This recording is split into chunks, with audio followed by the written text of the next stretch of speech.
Final score, Wrexham 1, Oxford United 0, and I've got to be honest, feel too concerned by not having won a home league game yet, because I felt the performances were better than that made us appear. But it's still nice to get it out the way, isn't it? And surprisingly, it is the longest we've ever had to wait in our history for a home league win. Although we have had a couple of good League Cup wins to tide us over and maybe reflect the reality a little bit more. Anyway, after losing at Stoke on Saturday, we made 4 changes. Liberato Cacace coming in on the left for Ryan Longman. Ben Sheaf had taken a knock in training and so he wasn't available. Matty James came in his place. Lewis O'Brien and Josh Windass dropping out as well. George Thomason getting his first league start of the season, and Nathan Broadhead, who, like Cacace, had really impressed off the bench at Stoke, coming in as well. I think both those players' starts were pretty inevitable. Ollie Rathbone not on the bench, having picked up a knock himself. And we started off really, really quickly. The obvious cunning ploy of cutting off all the power to Stoke's changing room pre-match had an effect. Admittedly, the lights went off as well, and for a moment you wondered if the game's going to get called off, but no. Those lights are fancy schmancy, and a mere power cut isn't going to stop them. And we started off really brightly, and it was a sign of what was really to come throughout the first half, in which we looked very impressive and fluent going forwards, and in which Cacace would play a major role. Matty James as well, a real quarterback performance in the first half by him.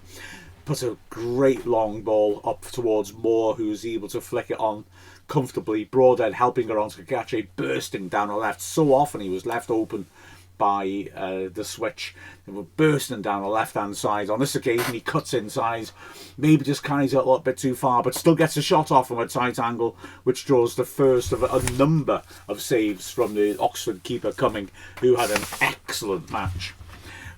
Wrexham continued to be on the front foot and really dominated massively, especially the first 15 or so minutes. It was all one-way traffic. We nearly got a peculiar opener after Brannigan overhit a back pass and Jamie Cumming had no option but to dive to his left and save it. Otherwise, Brannigan would have scored an own goal from midfield. The problem with that, of course, these indirect free kicks you get in the penalty area, you rarely score from them because every single player is in the box and it's just too crowded, and that's what happened. Moore gave a little touch, Cacace blasted it in, but the wall charged and got the block in. Moore managed to get to the follow-up from a tighter angle and hit a shot in on target, but again, so many bodies on the way, it just got blocked again and ricocheted clear. However, we kept going. A minute before the goal, we threatened Dobson with a really nice diagonal again for Moore, who knocked it down, and Cummings was really quick off his line. Just by a fraction beat Broadhead to the ball and saved at his feet. It was very, very close indeed. But Broadhead would not be denied, and a minute later he got the opener, and it was a really nicely worked set piece, this. Matty James pinging in a corner beyond the far post. Doyle made the first move, peeling off. However, that was distracting. I don't know, but then Moore made a similar run moments later, peeling off beyond the far post. He looked to volley it home, mishit it, but it dropped for Broadhead, and a proper goal scorer's instinct. He prodded it towards goal. Cummings did really well, got his hands to it, couldn't quite prevent it from going in though. Wrexham had to appeal, plus the referee's wearable technology said it across the line, and Wrexham were ahead, and deservedly so. Oxford's only real threat in the first half came about 10 minutes later. Brannigan with a nice diagonal out to the right. Great first touch by Stanley Mills, who scored their winner on Saturday against Derby. And having cut inside onto his left foot, he has a terrific 20-yard curling shot heading inside the far post, bottom corner. Great save by Okonkwo, got down sharply. It bounced just in front of him and spat up nasty with all the spin on it. But Okonkwo really kept his eyes on it well and pushed the ball away to safety. And within a minute, Wrexham were after a second. It came from an Oxford corner, this, which was half cleared, and Broadhead did really well to inconvenience the defenders and help it on. Dobson was fouled, but the referee played a good advantage. Broadhead picking up the loose ball and looking to play a killer pass, sending Kabore away, just overhit it. and Cummings was able to come out the box and claim it as Kabore. It's quite good. You look back at it. His pace is quite scary as you watch him herring after it. Just a little bit too much on the pass still. Within a minute, another opportunity. This time it's Broadhead linking up with James, and he fed it on to Thomason on the left channel, drove in a powerful shot, which was well blocked once more. Then Kabore swept it across with beautiful shape on it. Maybe just curved a tiny bit behind Moore. He got a firm header, but he's stretching for it, and from 10 yards out, he couldn't direct it underneath the bar. In the last 5 minutes of the half, Wrexham just upped the tempo again and started making more chances. Okonkwo with a big kick. His kicking was really impressive when he was going for distance. Flicked on beautifully by Moore, and Broadhead looked like he was going to go one-on-one. He got goal side of Vokes, who was dropping off between the two centre-backs. But Vokes just managed to stretch backwards and head the ball. Just got a touch of the ball, which knocked it onto Broadhead's back. And that made it spin up, and it just wouldn't sit down for him. And Vokes, by this point, of course, is all over Broadhead's back. And so he just couldn't get the ball down properly to get the shot off. So unfortunate that. And again, within a minute, Wrexham causing problems. Dobson winning the ball well. Broadhead then with a glorious piece of skill, back to goal 35 yards out, two defenders on him, little drag back, and he'd left them both trailing in his wake. He fed the ball to Dobson, who had to go a bit wide to receive it, but used that to hold on to it intelligently in time and weigh a path perfectly for Cleworth, who made a run down the inside channel. And Cleworth did the right thing. He just punched it across the face of goal. Frustratingly for Wrexham, nobody gambled on it. We had three players just outside the 6-yard box. None of them attacked the 6-yard box because it was a perfect ball for somebody to just attack the 6-yard box and tap it in. But nobody made that run. And then in the second of two added minutes, another moment for Wrexham, a free kick in midfield. Thomason standing the ball up into the area, and Doyle on the sprint did well to get there. It wasn't the kindest angle, but it's a chance, and he makes good contact trying to get it back across the keeper, but not quite back across him enough, and Cummings was able to hold on to the ball. Oxford changed their shape in the second half, and the game changed as well. They went to three at the back. Vokes permanently now setting between Herrick and Brown, and they looked a different proposition. They weren't really making chances much, but they were now holding us at arm's length, and that lovely fluency that we had in the first half was gone. However, it was replaced by a lot of grit. I thought that Wrexham in the second half, we were very professional in making sure we got it over the line, didn't rush things when we restarted, and kept our shape really well. So a different feel to the game. Nothing really happened in the first half of the second half. Windass came on after an hour for Broadhead, who had looked very sharp but wasn't getting into the game as much in the second half, and obviously Josh Windass, a player with great influence who could be useful in that situation. But then came the moment that really made us look like we might drop points, because Oxford hadn't made any chances at all really up until the 67th minute, apart from that shot I mentioned in the first half. But then Wrexham were reduced to 10 players. Callum Doyle sent off. Siriki Dembele, as a result of the change of shape, was playing in behind two strikers, and he was consistently finding space between the lines, and that was the one area that I thought maybe looked promising for Oxford. On this occasion, he receives it, a lovely little flick inside to him. He's got space, and I think Doyle, who has recognised that Dembele popping into these sort of situations is a real threat, decides he's got to try and commit and get there first. He doesn't get there first, and he clears out Dembele. I gotta say, I've got no complaints about the red as such. Looking at the replay, it's not quite as bad as I thought. He's certainly late, and Doyle doesn't complain, and he does go across to check on Dembele's well-being. But yeah, it could have been a very stern yellow. Oxford certainly reacted quickly. They wanted the red. I'd want Wrexham players to do the same if they saw that challenge. It was wild. He sprinted in, so it looked bad, or he hit him. Looked like it hit him quite hard. I'm not sure he did hit him quite as hard as it seemed. I'm not trying to say Dembele was acting, by the way. because he looked very shocked when he got up and then got subbed, which was sort of peculiar. Not least because I thought he, as I said, was very dangerous in the second half.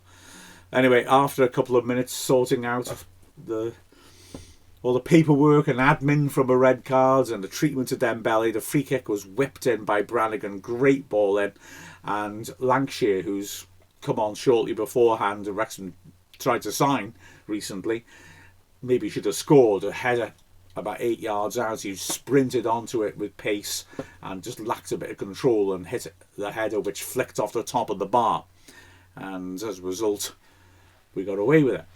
Brunt by this point now had come on to replace Thomason, so that we had the full complement at the back. Moore was playing on his own up front with Windass trying to support him. And although Oxford naturally from now on dominated possession and spent a lot of time in our half, they actually didn't create all that many chances, and Wrexham did. With a quarter of an hour to go, Windass with a great through ball through the middle nearly sent Kiefer Moore one-on-one with the keeper. Superb recovering tackle by Vokes, who sprinted back and at full stretch managed to hook his foot around the ball and get it away. And Wrexham, got to the 85th minute without really looking in too much trouble. We then made a triple substitution to look to shore things up. I mean, Moore had done really well, but we asked him to put a lot of miles in. So he came off and Sam Smith came on. And also we changed our wing backs up. Ryan Longman coming on for Kakache. And interestingly, Kabore coming off and Dan Scarr coming on, which meant that Max Cleworth went across as a right-sided wing-back. Oxford had a couple of moments. Brannigan with an optimistic shot from a long way out, which was blocked, but span up in the air. Brunt scrapping away, managed to win his header. And, well, Oxford shouting for a penalty, saying that he was grabbing hold of his man. As the ball dropped loose, Brannigan ran into the box. James swung his foot at it, and quite a high foot. And as the ball bounced off Brannigan and went behind, Brannigan hit the deck, and Oxford had a big shout again for a penalty. Having looked back at them, I don't think so. I mean, Brunt does use his hands. He lets his man get goal side of him. But I'd be a little angry with the referee, Elliot Bell, who gave Kiefer Moore nothing if he'd then given that, because he was being manhandled, Moore was, and I don't recall him getting any free kicks. So if he'd then judged that to be a foul, I think there would have been a real inconsistency. So I don't think he could give that. The second one, and Mark Howard, I think, in commentary with us, is quite right to point out, may well have been influenced by something that happened a minute or so earlier, because Cameron Brannigan had the ball on the left flank, cut inside, went past Dobson, went down. Ref gives a free kick and books Dobson. Didn't look like... I mean, Dobson just didn't seem to make any attempt to play the man. It looked like a real dive. And I wonder if the ref realised he'd made a mistake. And so with this one, and when you look at it again, Brannigan sees James going to swing his foot, and he doesn't really go for the ball as such. In which case, if there was contact, I would say penalty. Instead, he turns his back on the ball and just sort of jumps back first, hoping that James will just swing and kick him and he can go down. So I think the ref did very well with those two. Actually, I would say that, wouldn't I? Oh, by the way, that Brannigan free kick, when it was played in, took a deflection off Kabore, and Windass bizarrely from 15 yards out looked like he was trying to score with a diving header, dived towards his own goal and put a header just over the bar. It was a slightly scary moment. But we didn't have all that many more scary moments. And in fact, throughout the 6 added minutes, not only did we keep Oxford comfortably at bay, but we could have scored. Smith comes on and instantly is a goal threat. He's battling away with the centre-backs. He's had a good match. And the last minute of the 90, he nearly scored what would have been an absolute top goal. Cleworth, as a wing-back, deciding he might as well enjoy himself, backs into his man and in Carl Connolly style flips it back over his own shoulder and over his marker and spins and gets around the other side. He then punches a lovely square ball into the D, where Windass just, he's got lovely technique, Windass, just sets Smith perfectly, just jabs the ball back the direction it came from, perfect weight, perfect placement for Smith to get onto and hit first time with his left foot. I mean, it's a nightmare for defenders and goalkeepers. The ball whizzing really quickly from the flank to the middle of the pitch, and then first touch, bang, another yard and a half out to the right. The keeper's having to go this way and that. And then Smith hits it first time, and it's a sweet strike using the defender who's closest to block the keeper's view and curve it around him inside the far post. And Cummings makes the most magnificent of saves, diving to his right. He's got to see it late.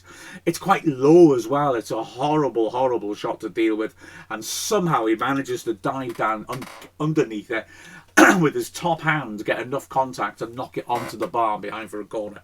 It's a brilliant save. It could have been goal of the season. As it is, it's definitely one of the saves of the season that we're going to see in this campaign.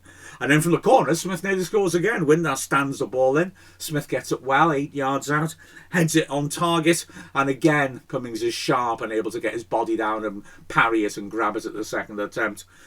And the final whistle goes. We've got our 3 points. Fantastic for us, and yeah, we can now go into those 2 tough games against the top 2, knowing that we've put a bit more distance between us and where we don't want to be, and can be confident as we go on and take those matches on. Plus, of course, a little matter of a League Cup last 16 time. So that's it. Great result for Wrexham with the final score of Wrexham 1, Oxford United 0. I'm Mark Griffiths from Wrexham AFC.